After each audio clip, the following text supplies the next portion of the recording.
We're here, and it's wonderful because we have the lamplight in the middle reminding us that we do need lamp lights in order to see the way. And what? It's crooked. I know it's a little bit crooked, but that's the way life is, isn't it? Okay, so it's a lamp light. And you know, I was in Pisa once, and I was looking to buy a little replica of the Leaning Tower.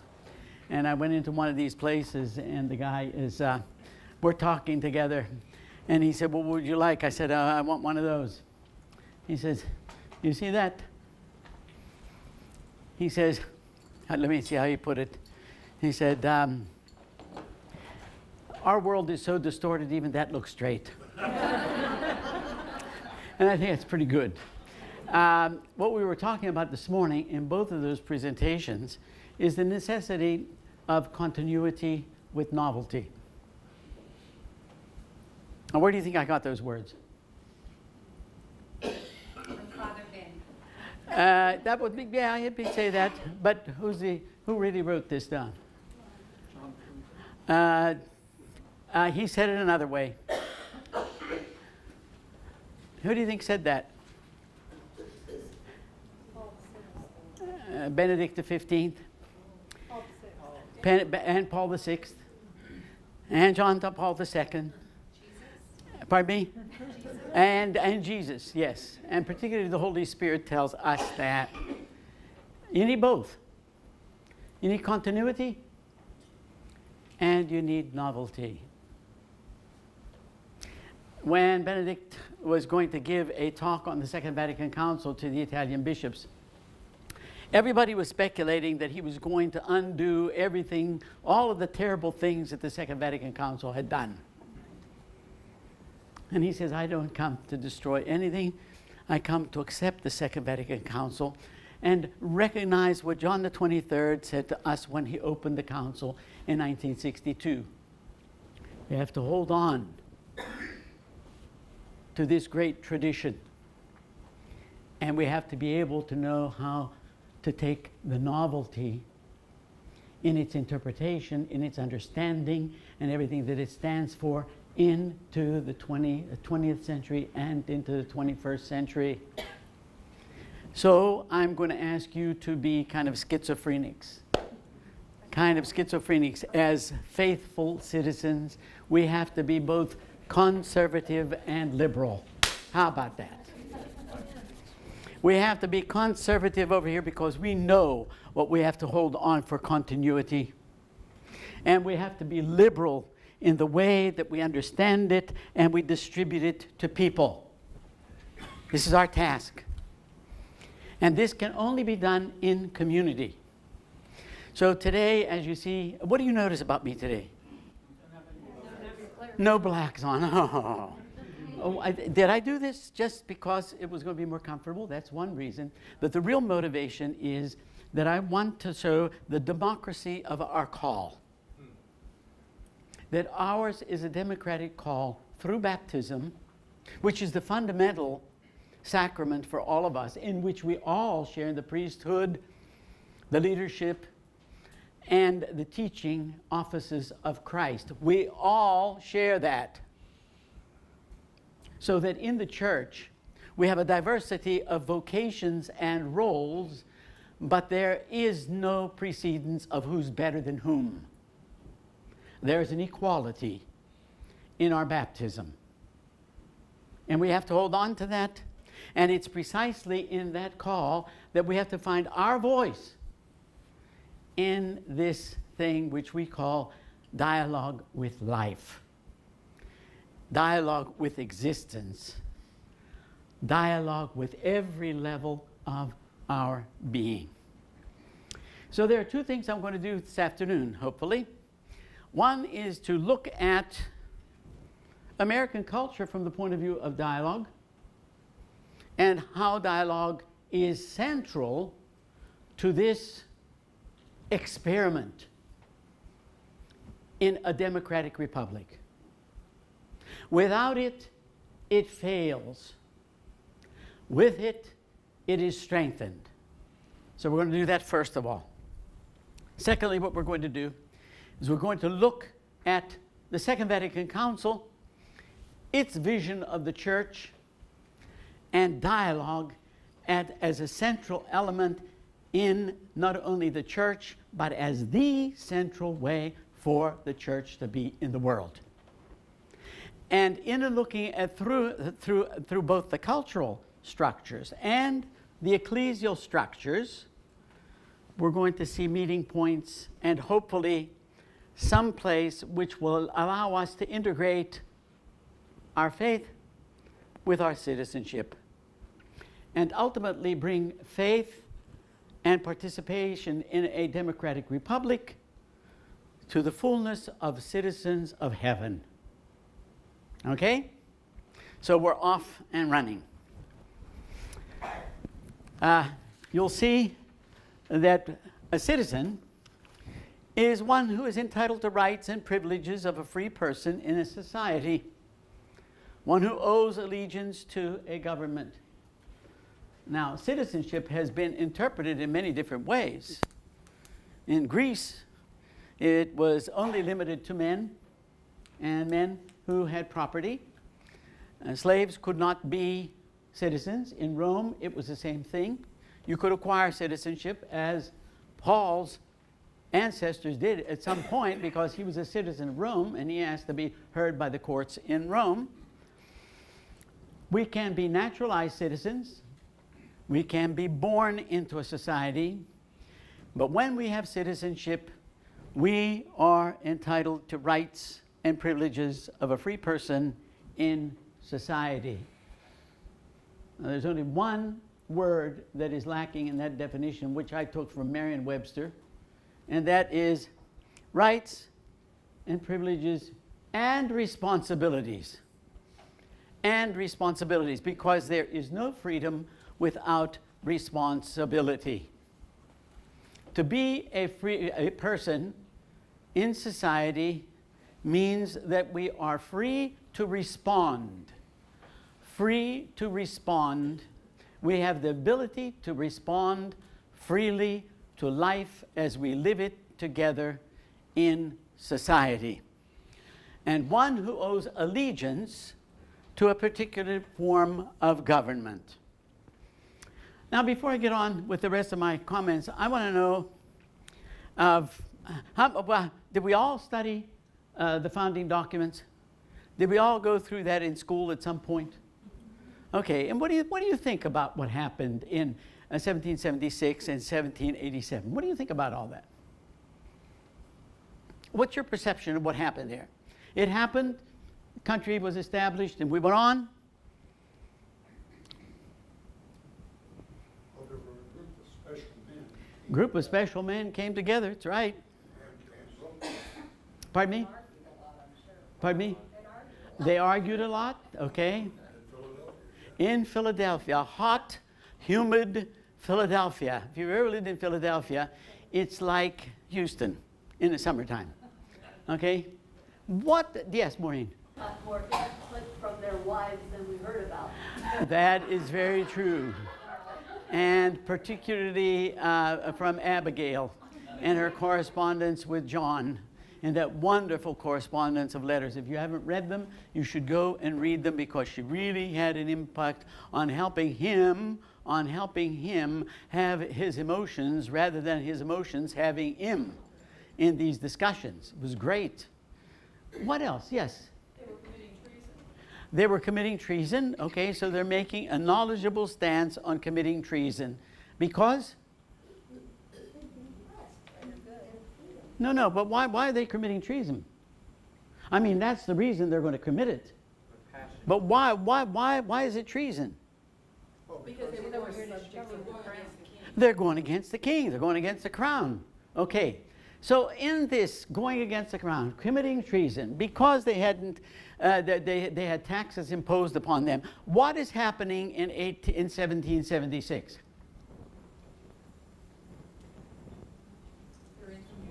You think this is just a historical event? No, you don't think it's a historical event? If it isn't a historical event, what is it? Pardon me? Pardon me? Oh, they want to form a more perfect union. Do they really? In other words, it's something like, may they be one. E pluribus unum. Pluribus, pluribus unum. All these kind of Latin things. You see, I do know some Latin. But what's going on here? They're dialoguing. Pardon?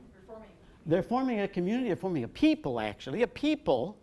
We the people of the United States.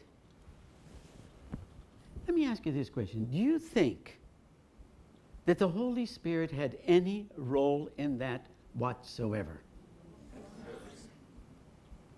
Our tendency is to think only of a secular event in which people came together because they had knowledge historically of political things, political attempts to bring peoples together and hold them in union and to relate with each other, to find security, to find happiness, and to find a way of life in which interests could be reconciled.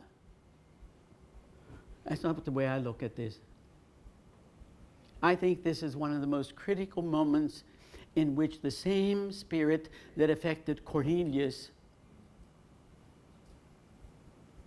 was working in the founding of this country. Father Ben says the Holy Spirit cannot be domesticated in the church. I truly believe that this was a providential moment not only for these 50 states. This was a providential moment in the history of the world in which something came together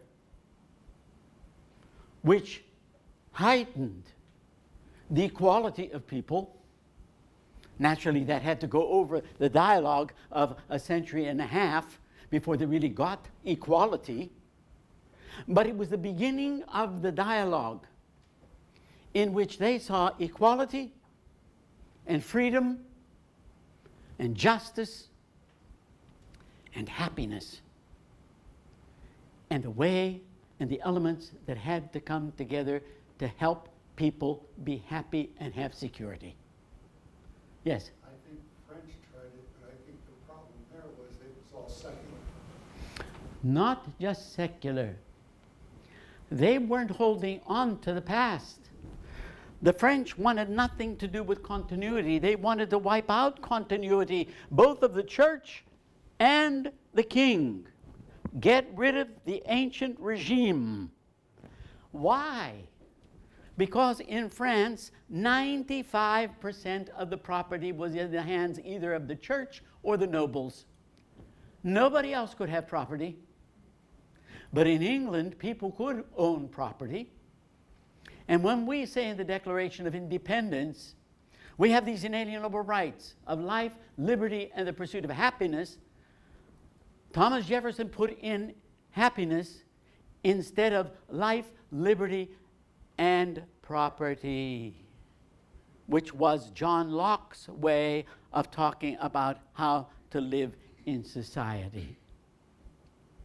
So I want you to shift, and I want you to look at this as a providential moment. Something is going on here which we can learn apart from the Catholic tradition, but certainly in the Protestant biblical tradition that came from Geneva into Scotland, into England, into Philadelphia, and ultimately in forming a union of people. A providential moment which was born, which was created in and through a dialogue. The dialogue, which not only took place in why we were going to declare this independence, but going from a revolution to a constitution. Because without a constitution, revolution only continues to go on. Look at the South American countries. Revolution after revolution after revolution after revolution, because the elements of our Constitution are not built in there. The great landowners and the peons. No middle class. No ability to come together with voice, with suffrage as a vote. And I would like you to note, my dears, that in South America, most of those governments claim to be Catholic.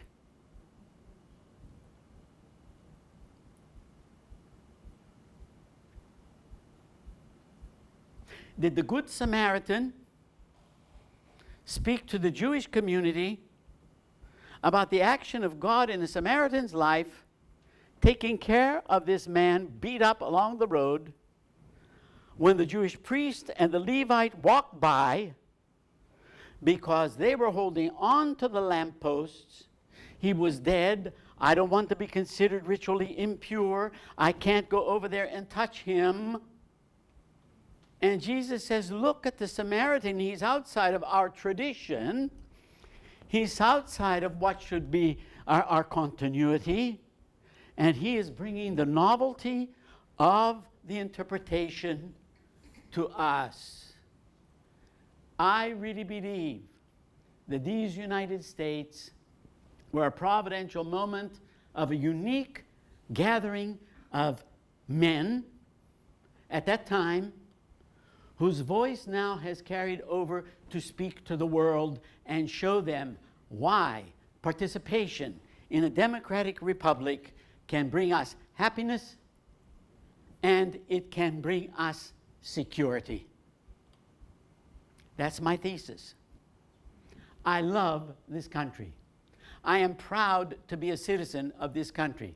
I am proud to enjoy the entitled rights, the privileges, and the responsibilities of living in this country. And when Father Bin comes to me as a Vietnamese boat person who came here to learn the way of life, goes back to China and comes here again, and he says to me, what a great country, you have voice.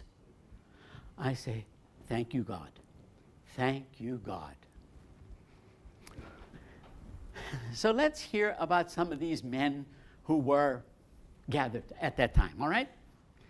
I want you to listen to this book. It's called Made in America by Bill Bryson, and he's an Englishman, all right? He's writing about the United States now, all right? And he begins over here. He's talking about Benjamin Franklin, first of all. You know, Big Ben, okay, old Ben, philandering Ben, who had his eye on every young woman that ever came under his eye. I wonder what CNN and Fox would do with that. Okay?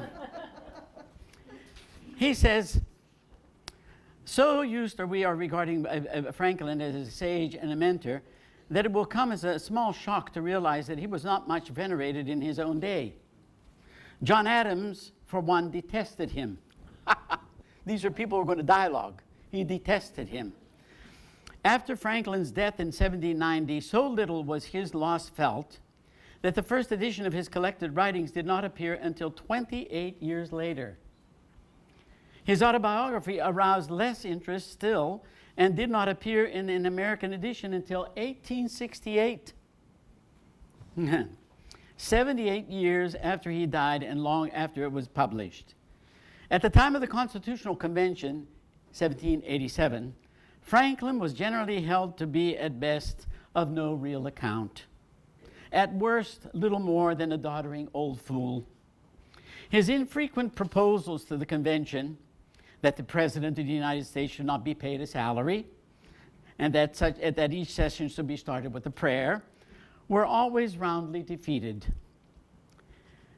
Franklin was merely a visible, wheezing reminder that the business of America had passed in large part to a new generation. Now I want you to hear who was in this Constitutional Congress.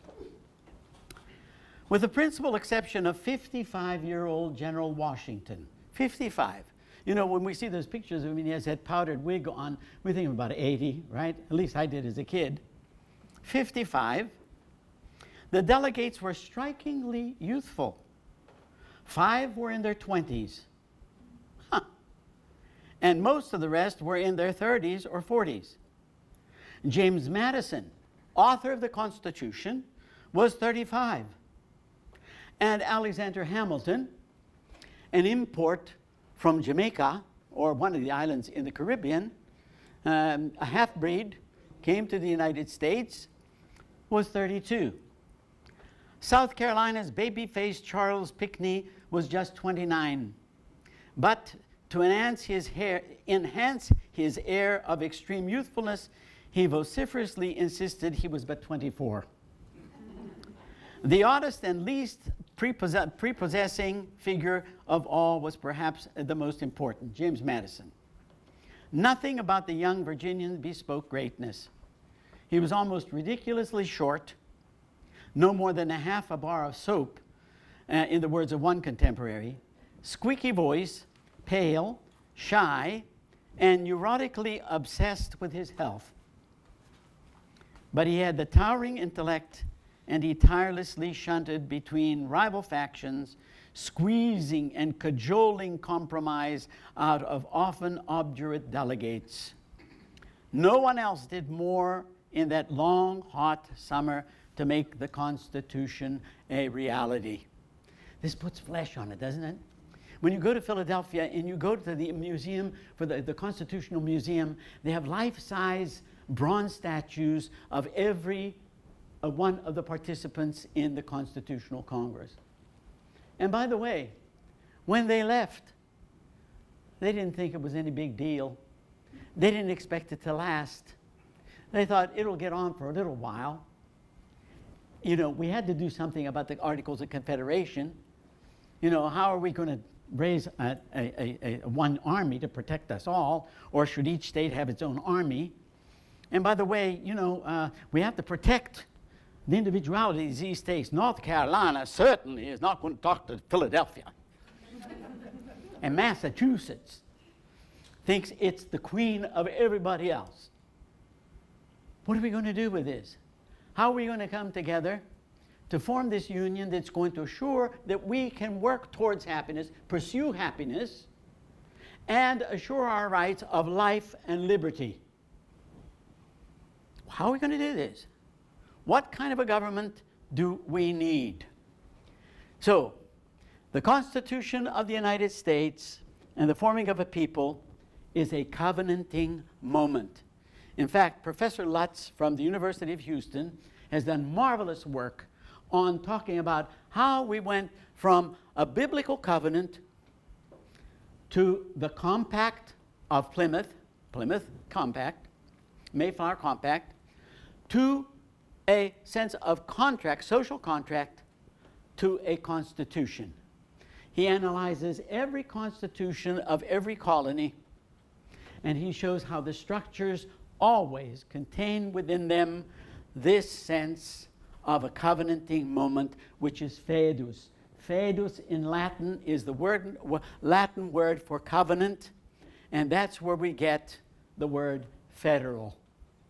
From that word, we have a federal government which binds us together and tries to hold these individual states together in one. Now, that was a difficult task in those days. You realize that, of course. They didn't have interstate highways. They were all basing on their own their own economies with a different basis. They all wanted to assure their individuality as states.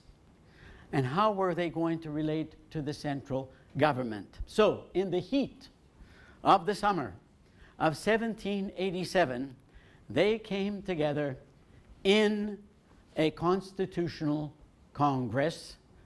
Notice, all the words that they used are taken from Roman law. Congressus, the gathering. Senatus, Senate. Presides, president. Where were they going? Why were they using these Latin words? Why were they going back to this structure? Where were they going for it? They were going back to the Roman Republic and the distribution of powers and the consules and the way that people had to work together and where the voice came from to represent the people and the Senate and the emperor. Okay? Our Constitution, our sense of order comes out of 5 cities in history. They all knew it. Did you hear what he said in here? Maybe I didn't read that part. Let me go back and read this part. In not quite 4 months, these 30 or so men created a framework for government that has lasted us to this day and was like nothing seen before. From 25th of May to the 17th of September, they worked in session 5 hours a day, 6 days a week, and often for long hours outside that. It was, as Page Smith put it, with perhaps no more than a blush of hyperbole, the most remarkable example of sustained intellectual discourse in history. Dialogue. Let me repeat it. The most remarkable example of sustained intellectual discourse in history. It is certainly no exaggeration to say that never before nor since has any gathering of Americans shown a more dazzling array of talent and preparedness. These were all educated guys, even though in their 20s. They knew all the history from the Greeks. They knew the history, and they knew the Old Testament and the New Testament. They knew all the history of the Roman Republic. They knew their English history from the Magna Carta up to the Velvet Revolution of 1688, when the powers of the king were limited. They knew in Philadelphia that they had to learn from the mistakes of the past and find the novelty with continuity, which would give them a stable covenant to rule this new people. We, the people of the United States, in order to form a more perfect union, then it takes off. For what? Justice, security, and so forth. Okay? Madison's background reading, listen to what his reading included: the histories of Polybius, the orations of Demosthenes, Plutarch's Lives, Fortin de Felice's 13 volumes of the Code of Humanity in the original French, and much, much else. Alexander Hamilton, in a single speech, bandied about references to the amphitectonic councils, whatever those are, of ancient Greece and the Delian Confederacy. These were men who knew their stuff. So you get people who have the data, all right? And now they're going to come together to try to form this union. And what I would like to do for you, if you'll just permit me to do so, to give you an example of what we can be proud of, is I want to quote some portions of the records of the Federal Convention in 1787, which are the handwritten notes of James Madison, who went back to his room after the sessions and was writing, or during the sessions, was writing down the speeches that everybody made and the controversy that was going on and how the dialogue went. Listen to some of the riches that you get out of this. It's absolutely beautiful. I spent a week in seminar in Philadelphia on this, and I'll tell you, when I started reading, I thought, oh my God, this is what the Center of Faith and Culture is all about. We ought to try to get some of this and employ it and put it right smack into being a faithful citizen. These are faithful citizens. Some of them were agnostic, but for the most part, they had a religious formation, a faith formation. Protestant, yes, but carrying on the continuity of what comes in the message about the covenant, yes. Finding a novelty in and through their understanding of Greek history, Roman history, English history, yes.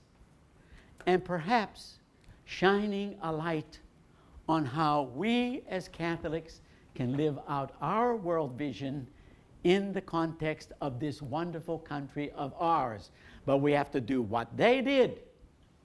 And if we are to reject our role in rights, privileges, and responsibility, right to speak, privilege to vote, responsibility to use our capacity for voice for the common good, then we may as well fold up and say it was a good experiment. Let's try something else. Maybe the totalitarian governments that Father Ben is talking about, where everything can certainly be put in place, or as it was spelled out in that one novel we used for one of our spirituality seminars, The Brave New World of Aldous Huxley. That's where we can end up if we don't use our mouth, if we don't use our brain, if we don't use our heart, and if we do not enter into this dialogue that Father Ben was talking about as a Pentecost event, and Maureen so clearly spelled out as a whole life process of dialoguing with life and experience. So let me talk to you about some of these. You have these in your folder, all right? But we're going to look at some of them. Can you go on, Ben? All right, okay. The 5 cities I talked to you about already. This is unity in diversity. And I just read that to you over there about all these men who came together, very different personalities. And by the way, they did not know each other. They weren't buddies. They weren't soul bosom buddies. They came together for a mission and a task. And they knew how to dialogue to get the task accomplished. It wasn't about the personalities.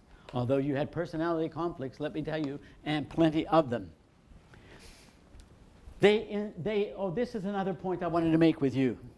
They built into this government, in this constitution, checks and balances. Where'd they get that? Where did they get that phrase? You know where you have a check and balance? In a clock. When the wheel goes around in the clock and it goes tick, tock, tick, tock, it keeps the thing in rhythm. It enables you to keep time accurately. It doesn't allow the hand to spin around. And they built the check and balancing in the way that legislation is presented, how it has to go back and forth between the House of Representatives and the Senate, to the President, to the veto, back. And they slowed the process down so that the dialogue could take place and you could have reconciliation of differences. Masterful. Absolutely masterful. To slow the process down. Tick, tock, tick, tock. All because they wanted the dialogue to be fruitful. Smart, huh? These guys were brilliant. I don't know of another time in history that I can identify when you had a group of men come together who were so well prepared, so educated, understood how people are supposed to act in civil society and be able to accomplish what they did. Every night I go to bed, I become more awestruck by this. And I thank God for the work of the Spirit blowing in that Congress and enlightening these men. The importance, oh yes, we'll come back to this. We'll come back to that. Next one. Then, so to be a citizen means participation and voice in the governance of the Republic. That's what you are. And finally, when you read Benedict XVI American Discourses, listen to how he appreciates America. In his opening statement in the White House, I was knocked off my seat. He said there, and he repeated it another time, one of the greatest contributions that the United States has made to the world is the separation between state and religion. No established religion. You wouldn't have heard that, by the way, from Pius IX. You wouldn't have even heard it from Pius X. This is where we have continuity with novelty, even in how a pope speaks. It's wonderful to listen to him in the appreciation that he has of freedom in this country and the ability to worship and the appreciation of the Bill of Rights and his own appreciation of the Declaration of Human Rights of the United Nations, which he relates to our Bill of Rights. I pulled up all of his discourses, and I read them before coming here. We won't have time to go into all of those. Why don't you take my course? Because I do this in the course. But you get excited about it. You are happy because what this is doing is enhancing your dignity as a human person, probably too individualistic, but we can bring that in balance with the Catholic worldview. But at the same time, understanding that there is something to be appreciated here. So let me take you back now to 1787. And I'm going to just quote some of the things that were taken from this book over here by James Madison. Okay? Not only his notes are in here, there are notes of others, but you can't read the notes of the others because they're so slanted. All right? But when you get James Madison, he keeps a balance in this. So, you know, the major issue was, how are you going to relate these individual states to this government? Hey, we watched in Europe a centralized governments take over, and all of a sudden they're supposed to protect people and they become tyrannical. We don't want that. We don't want that. Okay? States ought to have weight in the government. Based on what? Here's one proposal. In proportion to their wealth. Now, is that going to go down? That is certainly not going to go down. Or based on their actual contributions of the states as the rule of their representation and suffrage. In other words, how much they're going to give into the central government. Well, can you imagine Massachusetts, New York, and Pennsylvania that have all the wealth are going to get this in there and they're going to have the rule over the rest? No way. Till this point, the proportion of representations came before us. This is the issue on the table that they're dialoguing about. Our debates were carried on with great coolness and temper. What's that say? They have their feelings. Their feelings don't have them. We are sent here to consult and not to contend. How about that as a statement? We are sent here to consult and not to contend. Say that to your parish council sometime. Contend with each other. And declarations of a fixed opinion and of determined resolution, never to change it, neither enlighten nor convince us. Did you get that? He says, when you make declarations of a fixed opinion or of determined resolution, never to change it, those things never really enlighten us or convince us. That's what Maureen was talking about this morning. Positiveness and warmth on one in promoting and securing the common good. You got to have positiveness. And you got to desire the dialogue. You have to desire to learn.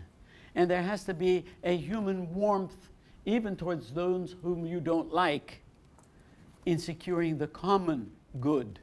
Okay? Thursday, June the 28th. Mr. Sherman speaks. The question is not what rights naturally belong to men, but how they may be most equally and effectually guarded in society. So he's saying, hey, you know, in the Declaration of Independence, we said we had these inalienable rights, life, liberty, pursuit of happiness. It's not a question of that. We know that. But it's how they are most equally and effectually guarded in society that is the key.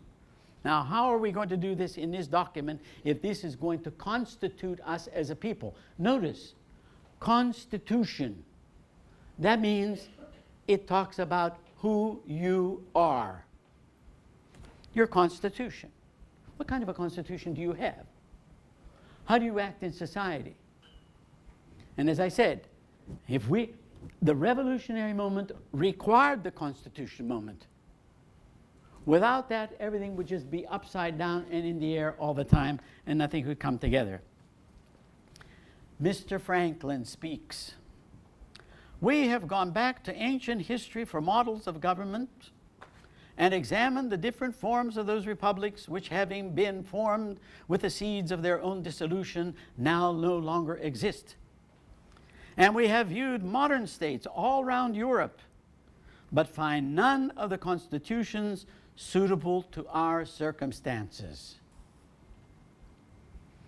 in this situation of this assembly, groping as it were in the dark to find political truth, and scarce able to distinguish it when presented to us, how has it happened, sir, that we have not hitherto once thought of humbly applying to the Father of lights to illuminate our understandings?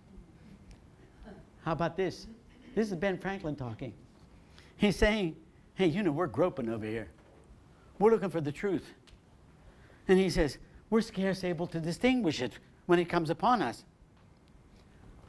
Why didn't we ever think of praying to God? That's what he's saying about it. Why didn't we ever think of praying to him who's going to illuminate our minds through the light post for the way? In the beginning of the contest with Great Britain, when we were sensible of danger, we had daily prayer in this room for the divine protection. Our prayers, sir, were heard, and they were graciously answered.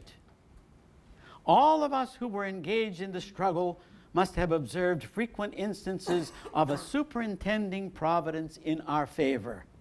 Wow, this is Ben Franklin talking. This is a scientist. This is the one who almost got himself electrocuted with a kite. This is the one who's writing his Poor Richard's Almanac. This is the one philandering with women, and he's saying, call down providence upon us, please. To what kind of providence we owe this happy opportunity of consulting in peace on a means of establishing our future national felicity? And have we now forgotten that powerful friend, that God who governs in the affairs of men? And if a sparrow cannot fall to the ground without his notice, it is probable that an empire can, probable that an empire can rise without his aid? I firmly believe this, and I also believe that without his concurring aid, we shall succeed in a political building no better than the builders of Babel. Wow. Father Ben was talking about Babel this morning. They knew Babel. They knew when they were looking for a language that was going to bring them together. They knew that they had to enter into dialogue. But he says, if we don't do this, believe me, we're not going to do any better than Babel. We shall be divided by our little partial local interests. Our projects will be confounded, and we ourselves shall become a reproach and a byword down to future ages. And what is worse, mankind may hereafter from this unfortunate instance despair of establishing governments by human wisdom and leave it to chance, war, and conquest. Do you think that they didn't have a sense that their dialogue had to produce something which was going to be stable and which was going to protect people and give them the right to pursue happiness and find security? They knew that this hung in the balance.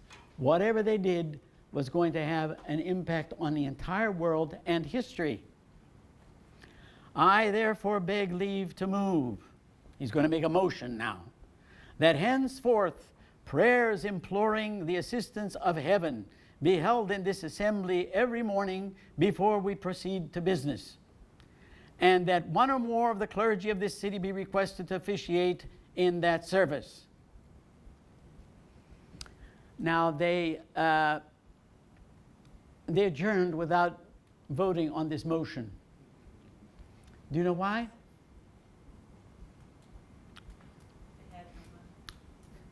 Mr. Williamson observed that the true cause of the omission of these prayers could not be mistaken. The convention had no funds. There was no budget for these prayers.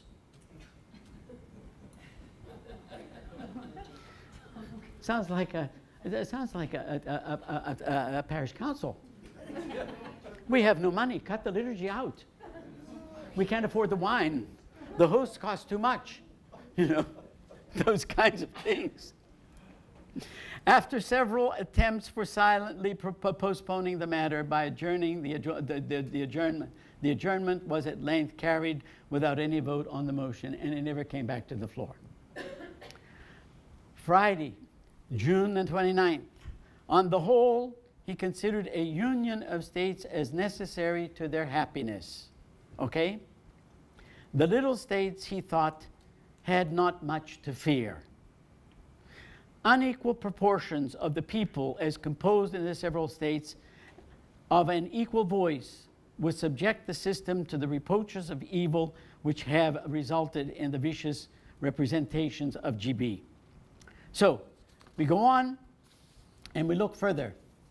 Over here on page 3 at the top.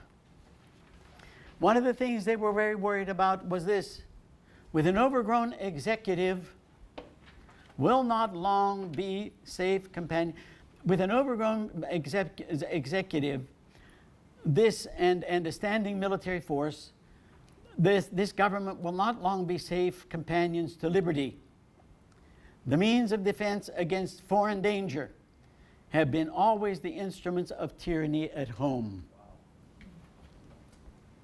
I mean, these people they had insights, and they were articulating these insights to come up with this way of life. We go on. When a just government founded on a fair representation of the people of America was within our reach, we should renounce the blessing from an attachment to an ideal freedom and importance of the states. In other words, they're saying, let go of this light post of your state in order to find this central government. The seeds of dissolution for the state governments are not sown in the general government. And then they go on. Down where it says Mr. Bedford. Mr. Bedford contended that there was no middle way between a perfect consolidation and a mere confederacy of states. Are we going down the middle of the road here, Maureen? I don't know what this is. He says, look, there's no middle road. Either you're going to have a total central government, or you have to give every power to all the states and leave it at that. There's no middle ground here. If political societies possess ambition, avarice, and all the other passions which render them formidable to each other, ought we not to view them in this light here? In other words, he's saying, look, guys, you think that there's not ambition and avarice going on in these discussions? When you're talking about the states and you're talking about the central government, look at the passions which are underlying your capacity for dialogue. Will not the same motives operate in America as elsewhere? If any gentleman doubts it, let him look to the votes. Have they not been dictated by interest and ambition? In other words, he's saying, you're really not looking for something new. You're just holding on to your private interests, and it's reflected in your votes. Given the opportunity, the ambition will not fail to abuse it. The whole history of humankind proves it. And we have been told, with a dictatorial air, that this is the last moment for a fair trial in favor of a good government. It will be the last indeed if the propositions reported from the committee go forth to the people. In other words, he's saying that somebody stood up and instead of dialoguing was trying to be dictatorial and impose by fear on the people what should be done. And finally, let's go down here. These are a couple of good examples. He could not sit down without taking some notice of the language of the honorable gentleman from Delaware.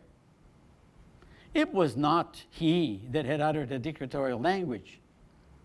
This intemperance had marked the honorable gentleman himself.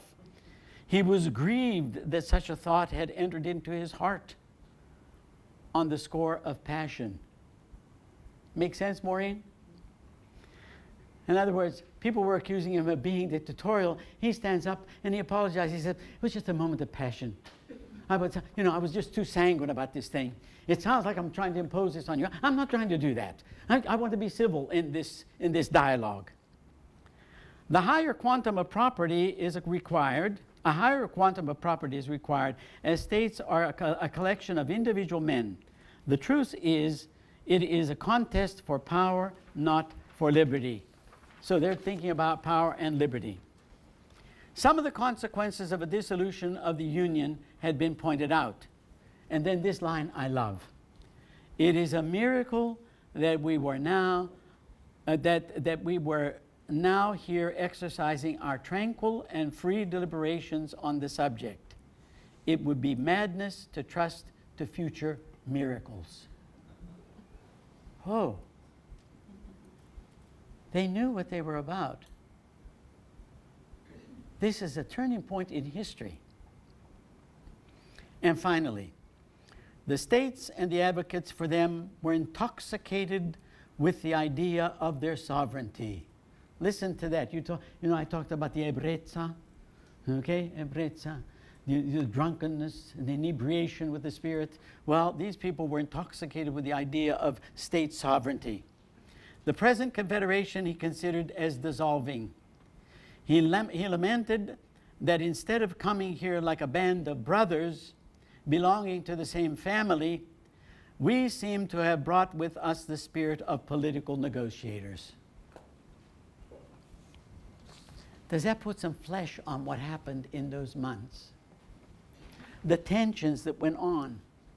And little John Adams, scrawny, pale, probably a hypochondriac, wondering what was going to happen to him next, going from faction to faction, from the states to the government, back and forth, South Carolina to Massachusetts to Pennsylvania and so forth, trying to get them to negotiate and come up with some wisdom for the common good that had to take place in this public and political dialogue. Those are just some examples. I want you to appreciate who we are as Americans, and that this same process of dialogue is our most cherished gift according to the Constitution.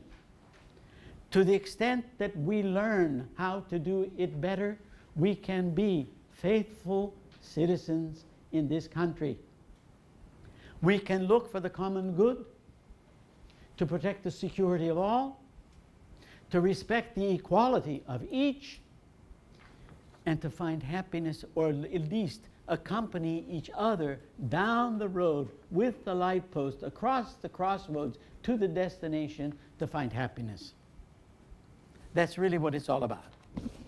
I want to jump to Parker Palmer, and I want to extract from Parker Palmer some of the characteristics of what he calls public life. Okay? Now,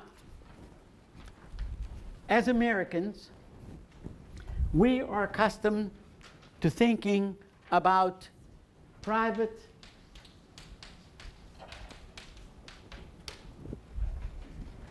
and public. Thank you.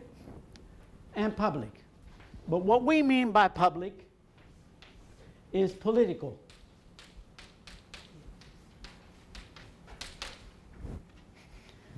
We split life.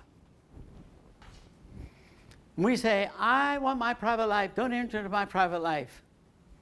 Keep government off my back. And when we look at political life, we look upon it as a necessary evil. Those people in Washington and what they are doing, they don't represent me. Whom do they think they represent? They're only over there responding to the lobbyists as they come in and push for their interests. Okay, I have to pay my taxes, but the best piece of legislation that could be introduced into the Congress would be to do away with the IRS. Get them off my back. But our lives are more than private and political. Most of our life is lived in here, or a combination of these two. By the way, for the Greeks, did you know what private meant? It meant to be deprived. A deprived person is one that does not participate in public life. You are deprived when you do not participate in the life of the community. Because not to participate in the life of the community means that you are an individual, atomized creature. It means you don't have any desire to relate. When we know, as we're going to see from the Catholic point of view, we are essentially relational. We are wired for relationship. So that not to participate here in what I would call civic life or truly public life, public coming from of the people, publius, of the people, is to be depriving yourself of one of the greatest rights and privileges that you have. Let me give you an example. You have a neighborhood that's overrun by hoodlums. They can't seem to be managed by the political structures. The police are ineffective in doing so. So the people come together in public association to address this civic question, and they set up the neighborhood watch. This is the kind of public life that I am talking about. Many, many of our issues need to be addressed by citizens who come together, not knowing each other, who come together without ever becoming bosom buddies and friends, who come together not because of emotional concerns that they have, but to address issues which affect their common life in their community. They do this in Hedwig Village, don't they, Julie? They come together over there. Imagine if we were to instruct and educate all of our citizenship in the art of public dialogue. Now, what do you presume when you come into an association over here? We'll call this association. Alexis de Tocqueville, one of the analyzers of the United States, said, almost all of American life is passed in associations, life of associations. People gather together for everything. They gather together because they want to paint with watercolors. They gather together over here because they're quilt makers. They gather over here because they want to drink together. They gather over here because they want to learn something more about raising orchids. They gather over here, all kinds of associations. People come together to dialogue on those particular issues. Well, Parker Palmer says, yes, we have got to get involved in public life. In contrast to private and political life, that's my parentheses, and the opportunity for self-transcendence. Notice what I said. Life in association offers you and me the opportunity to go out of ourselves, to go beyond ourselves in an act of loving dialogue. Did you ever look at it that way? Going into these public associations, you are given the opportunity to transcend your human limits, your boundaries, and go beyond the borders, as Maureen says, and understand what bonds you, but at the same time helps you understand who you are, your boundaries, but able to cross the border. Cross the border. Public comes from the root of puberty, the process of maturing. The process of maturing. For the Greeks, it meant to be deprived. Public is the human world of which I am a part and upon which I depend. Public contains a vision of our oneness. That's where we find our bondedness, of our unity, our interdependence upon one another. We need a living process to experience ourselves as a public, a process called a public life, which is rooted in dialogue. Public life is fundamental to our humanness. It is pre-political. It creates community, and public life corresponds both to the nature and nurture what is truly human. We become truly human. Next.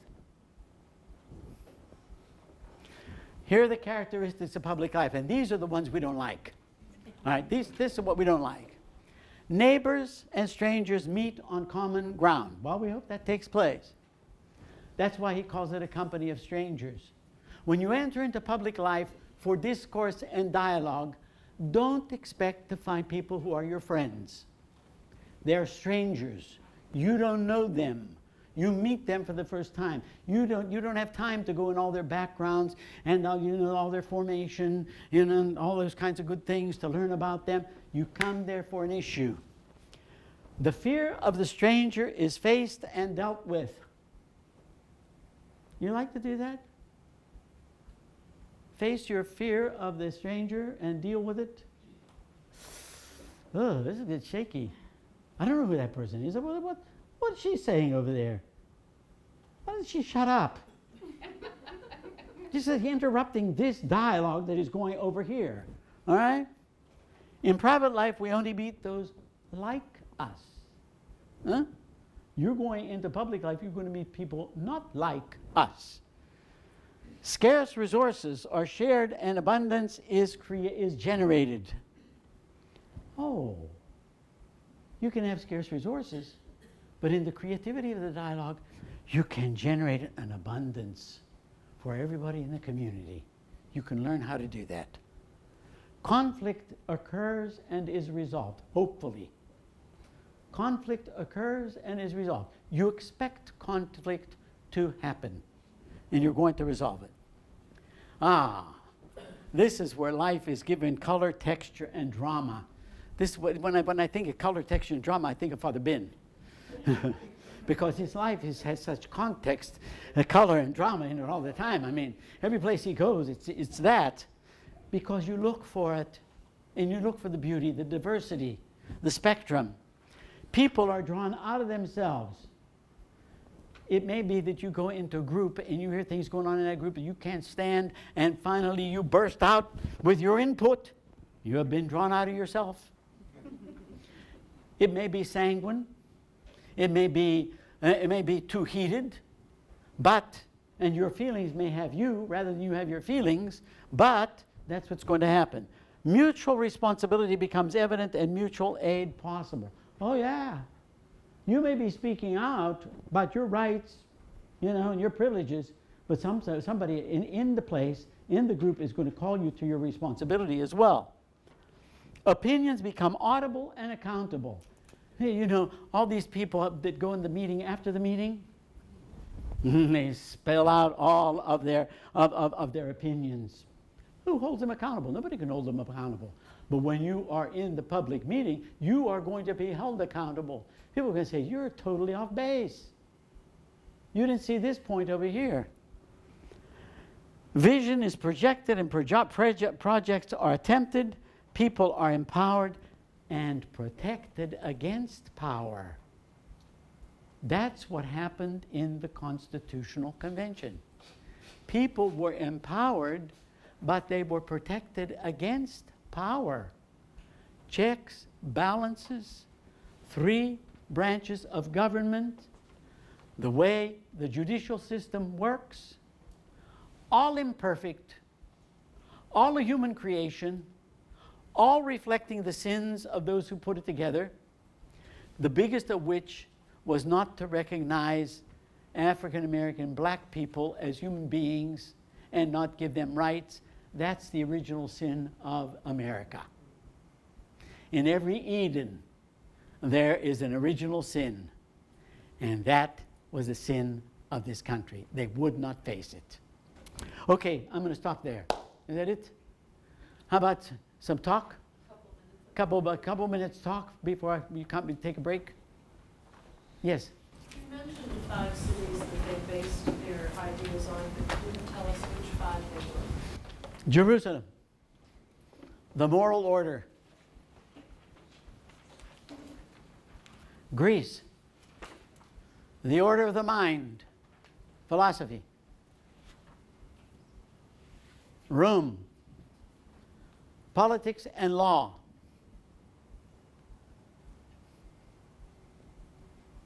England, the Enlightenment, the democratic government, and Philadelphia, where it all came together. That's what we inherit.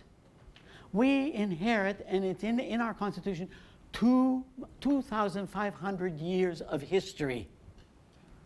Now, if you look at that 2,500 years of history as the ongoing dialogue to come to that point and put this thing together, then we have a sense that dialogue is not a quick fix, as Maureen says. Okay. Yes. What you're describing there sounds to me a lot like community organizing. Community organizing, learned it from the Founding Fathers. It's in our blood. Yes. The precinct convention. The what? Precinct convention. The precinct convention. Say some more about that. After the election, after every election, that precinct holds a meeting, and that precinct elects a delegate to go to the next level up. And you finally get to state, and you finally get to national convention. Oh, wow. That's where it begins. In a political party. Yeah, The precinct conventions. You meet All, lots of strangers you don't know, many of whom, if you listen to them, you really hate them. now, this is a psychiatrist talking.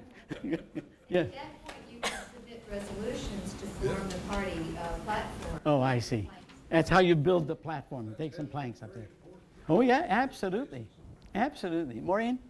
I was going to say, when you talk about public life, sometimes I think of the public arena, but or church is also public life. I'm thinking, in a sense, and I'm thinking of how Ron Rolheiser, when he writes about ecclesiology, he says one of the reasons we belong to church is so we relate to people we wouldn't pick. The people we wouldn't pick are these people, strangers out in our neighborhoods, and the strangers in our own parish. That's right. That's right. One of the things I just wanted to come back to is kind of a plug for that series, John Adams. Yes. Is that we talked about the declarations, moving back to that. One of the things I enjoyed in that series so much is how it depicted at the end of his life, Adams was very disturbed at the portrait that was being painted in commemoration of Yes. the signing of the Constitution. But the portrait, it looks so pretty that they're all sitting around comfortably at one desk ready to sign. And he talked about how they were still yelling at each other. They were running after each other to get the signatures as people were going in and out of town. And it reminded me of that phrase, the way we never were. You know, that's true. You know, yeah. It was always a creative mess. Yeah. And when it came both to the Constitution and the Declaration and the Bill of Rights, they didn't all sign. It took them years to sign. And in fact, I think of the Bill of Rights, it was Massachusetts who didn't sign those until in the 19th century. Yes? I'd like to point out that it was a very interesting experiment, highly successful experiment here in Houston. Right after Katrina, instead of running the rescue of literally hundreds of thousands of people by political process, the judge and the mayor called together regular meetings every morning at George R. Brown in the convention center while refugees were on the bottom. And there was a group of community activists, including community organizers, Red Cross, the Archbishop, these representatives were there, but so many people from New Orleans. And watching it closely every day, it had all of these characteristics. Two parties, different representatives, and continuous dialogue. So that it's not true that you have to wait for a convention every 200 years, that you can, or that you can only do it in a time of peace. In the life of this city, that was a major crisis, and we extended our help far better, by the way, than Dallas, San Antonio, Memphis, any of those other cities. And I think that Houston should take some pride in it, but also learn the lesson that it is possible in a fairly polarized area to have a true strangers meeting, having a dialogue, and having immediate practical effects. Here we didn't have concentration camp-like distant placement of people in New Orleans. They were integrated, they were given apartments, work orders, and people were held accountable. The only city that made FEMA accountable was a combined effort on the judge and the mayor, but of that community, and to watch it. It was an amazing experience. Yeah. Two people know. Yeah. It actually, I think that illustrates the best of Americans. Yes. The best of the American formation in here, unconscious as it may be, it's at a deep level in us, and it can come out. However, it takes enlightened leadership to do it. Mayor White makes public, when he speaks publicly, he says that the first phone call he made was to Archbishop Fiorenza, because he knew that Archbishop Fiorenza would have all of the values in place and be able to mobilize the entire church. And then it went out from that. Yeah? Thank you. Anybody else? One more. Just a question. If the Founding Fathers looked at the Roman Republic for principles on which to build our Constitution, what lessons are there for America in the failure of the Roman Republic? Oh, that's another book. You have to read Gibbon's book. Huh? We're seeing that today. We're seeing it today. Yeah, right, thank you. We're seeing it. By the way, to have heard that, you have to go to PBS. I was in the car listening on the radio, and they were interviewing the people in New York who had issued these bonds. This woman who had control over the bonds said, I knew exactly what I was doing. She said, I didn't feel good about it, but I did it. I thought the woman should be put in jail. Nobody is prosecuting. Nobody is calling forth the responsibility. They had 5 people interviewed who said the same thing who worked for these companies. Now how can you tolerate that? And it was just like, oh yeah, I did that. I sort of felt bad about it, but you know, it seemed like the thing to do. You know, and then they go through the whole evaluation of how these bonds get their credit rating. It was started under Roosevelt, who appointed 2 or 3 little things to give ratings: 4 stars, 3 stars, 5 stars, 0 stars, none stars. And it's like an accrediting association. And if they put that nomenclature on you, everybody's going to go for it. And then all of a sudden, they withdrew the nomenclature. Everything went down. It was remarkable to me. These are the kind of attitudes that will not make this republic, believe me.